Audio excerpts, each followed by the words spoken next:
வணக்கம். நல்லா இருக்கீங்களா?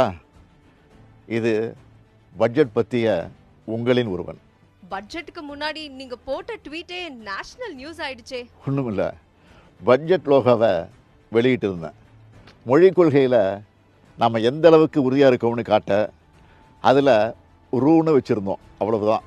ஆனால் தமிழை பிடிக்காதவங்க அதை பெரிய நியூஸ் ஆக்கிட்டாங்க.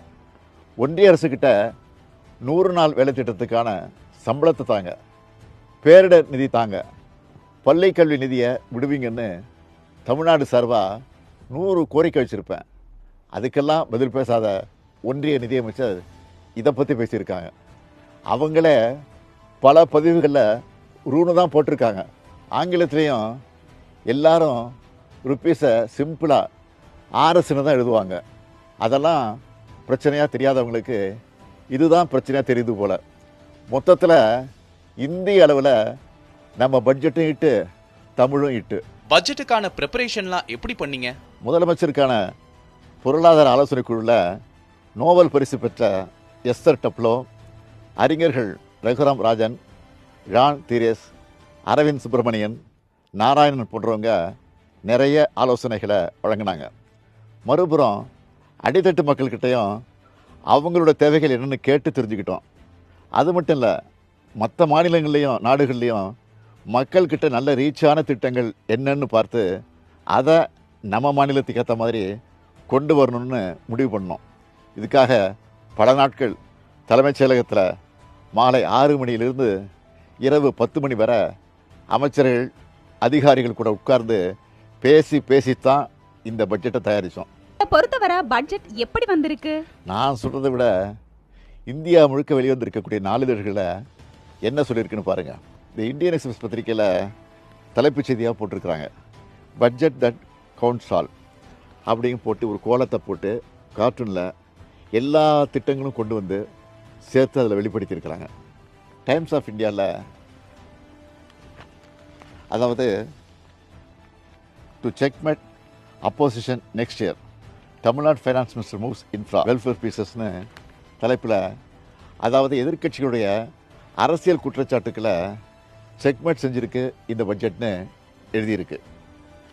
இது இந்து நாளிதழில் மாநிலத்தினுடைய வளர்ச்சிக்கு வழிவகுக்கும் முக்கிய துறைகளுக்கு கிடைத்த வெற்றியை இந்த பட்ஜெட்னு எழுதியிருக்கு. கல்வி, சமூக நலத்துறை திட்டங்களுக்கு பெரும்பாலும் முக்கியத்துவம் கொடுத்துருக்குறாங்க அப்படின்னு டெக்கான் கிரானிக்கல் எழுதியிருக்கு. மக்கள் நலத்திட்டத்துக்கும் உள்கட்டமைப்பு வசதிகளை மேம்படுத்தவும் முக்கியத்துவம் கொடுத்திருப்பதா தி பிஸ்னஸ் லைன் பாராட்டியிருக்கு. பெண்கள் முன்னேற்றத்தையும் மாநிலத்தின் நலத்திட்டத்தையும் மையப்படுத்தியிருக்கிறதா தி எக்கனாமிக் டைம்ஸ் எழுதியிருக்கு. தினமணியில் நாம் வெளியிட்ட பொருளாதார ஆய்வறிக்கை பற்றி சிறப்பான தலையங்கத்தை எழுதியிருக்காங்க. இந்த பட்ஜெட்டில் என்ன இருக்குன்னு கூசாமல் கேட்குறவங்க பத்திரிகையாவது படிக்கணும். இந்த பட்ஜெட்டில் உங்களுக்கு நெருக்கமான அறிவிப்பு எது? எனக்கு எல்லாமே நெருக்கமானது தான். மக்களுக்கு எது பிடிச்சிருக்குன்னு தெரிஞ்சிக்க சோஷியல் மீடியாவில் அவங்க போட்ட பதிவுகளை பார்த்தேன்.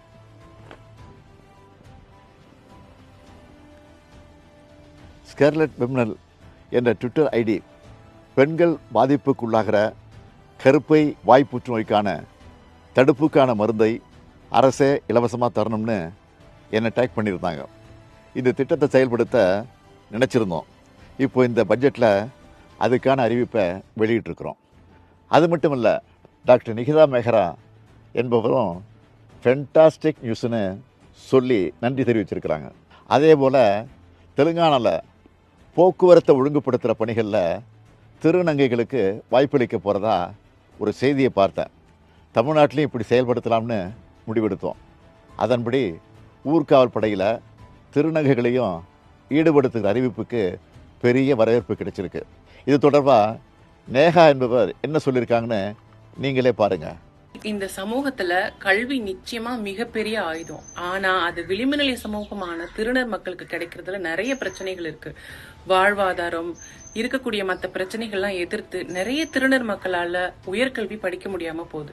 அதுக்காக எல்லாருக்கும் எல்லாம் திட்டம், புதுமை பெண், தமிழ் புதல்வன் அப்படிங்கிற திட்டத்துக்கு கீழ மாசம் 1000 ரூபாய் ஊக்குவிக்கும் வகையில தமிழ்நாடு அரசு கொடுக்க போகுது. அது மட்டும் இல்லாம வாழ்வாதாரத்தை மேம்படுத்த வகையில இன்னொரு திட்டமும் திருவிழா காலங்கள்ல கூட்ட நெரிசல்களை கட்டுப்படுத்துறதுக்கும் போக்குவரத்து மேலாண்மைகளுக்கும் ஊர்காவல் படையில திருநர் மக்களை ஈடுபடுத்த வைக்கிறது.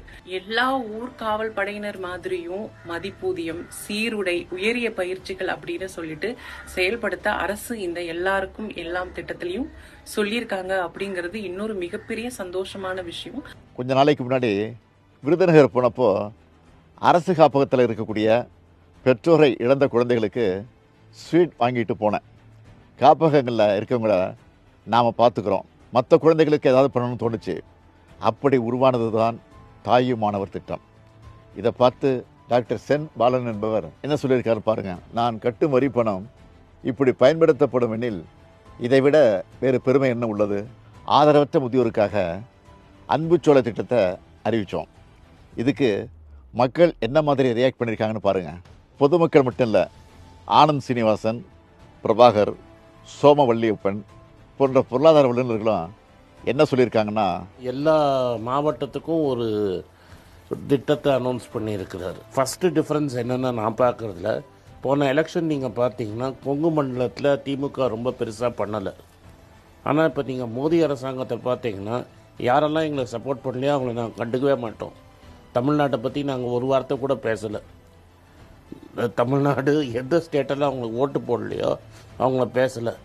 ஆனால் இவங்க அதையும் பேசியிருக்கிறாங்க. கோயம்புத்தூரில் இந்த மெட்ரோ ப்ராஜெக்டை பற்றி பேசியிருக்காங்க, அந்த ஏரியாவுக்கான வளர்ச்சி திட்டங்களை பற்றி பேசியிருக்கிறாங்க. ஸோ எனக்கு ஓட்டு போட்டியா ஓட்டு போடலையாங்கிற ஒரு டிஃப்ரென்ஸ் இல்லாமல் பேசியிருக்கிறாங்க. அதே போல் செக்டார்ஸ் என்று பார்த்தால் தொழில்துறை, விவசாயம், மனிதர்கள் என்று பார்த்தா பெண்கள், மாணவர்கள், மாற்றுத்திறனாளிகள், பெற்றோரை இழந்த பிள்ளைகள், அது மாதிரி பலவித ஜியாகிரபின்னு பார்த்தா தமிழகத்தில் இருக்கிற பல்வேறு ஊர்களுடைய பெயர்களும் நாம் தமிழ்நாடு உச்சரிக்கப்படவில்லை என்று சொன்னதன் காரணமாகவோ என்னவோ இங்கே தமிழ்நாட்டில் இருக்கிற எல்லா பெயர்களையும் இந்த பட்ஜெட்டில் கேட்டது போல இருந்தது.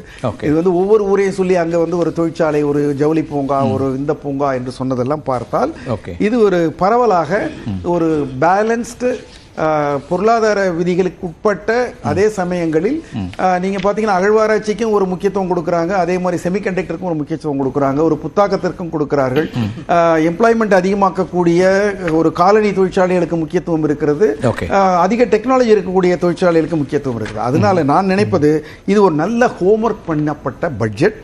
Hoffman, who is a Nobel Prize winner, he has studied and found that if you invest 1% of money in the 41,000 crores. இப்படி இது எல்லோருக்கும் எல்லாம் பட்ஜெட்.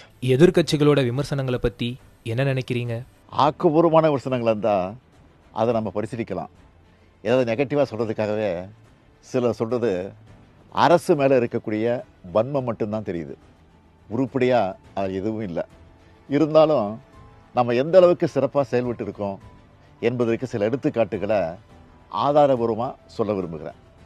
2011 2016 வரைக்கும் நம்முடைய கடன் வளர்ச்சி என்பது 108 விழுக்காடு.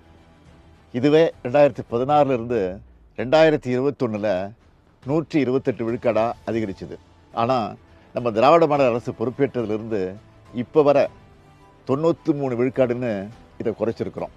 கடன் எல்லாமே கட்டுக்குள்ள இருக்கா? எந்த வகையில மற்ற மாநிலங்களை விட தமிழ்நாடு தனித்துவமா இருக்கு? தமிழ்நாட்டுடைய கடன் கட்டுக்குள்ள இருக்குன்னு அண்மையில் வெளியான பொருளாதார ஆய்வறிக்கையும் தெளிவுபடுத்தியிருக்கு. கடன் வாங்காத அரசுன்னு எதுவும் இல்லை.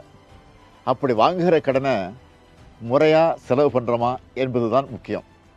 அந்த வகையில் எதிர்கால தலைமுறைக்கான முதலீடாக தான் திராவிட மாடல் அரசு கடன் தொகையை செலவு பண்ணியிருக்கு. அதனால தான் எதிர்க்கட்சிகளோட அர்த்தமற்ற விமர்சனத்தை வல்லுநர்களும் நாளேடுகளின் தலையங்கங்களுமே தவறுன்னு ஆணித்தரமாக சொல்லிட்டாங்க. பட்ஜெட் முடிஞ்சிச்சு, அடுத்ததா என்ன பிளான்? இப்போ அறிவிச்சதெல்லாம் உரிய காலத்தில் நடைமுறைப்படுத்த அமைச்சர்களை, அதிகாரிகளை முடுக்கி விடுறது தான் உடனடியாக என்னுடைய அடுத்த வேலை. அது மட்டும் இல்லை, ஒன்றிய அரசோட நிதி ஒதுக்கீடுல ஓர வஞ்சனை, அதை பற்றி நாம் குரல் எழுப்புறதா நாடாளுமன்ற தொகுதி குறைப்பு என்ற ஆபத்து. இப்படி நம்ம மாநிலத்துக்கான நிதிக்கும் நீதிக்கும் போராட வேண்டியிருக்கு. அதையும் பார்க்கணும்.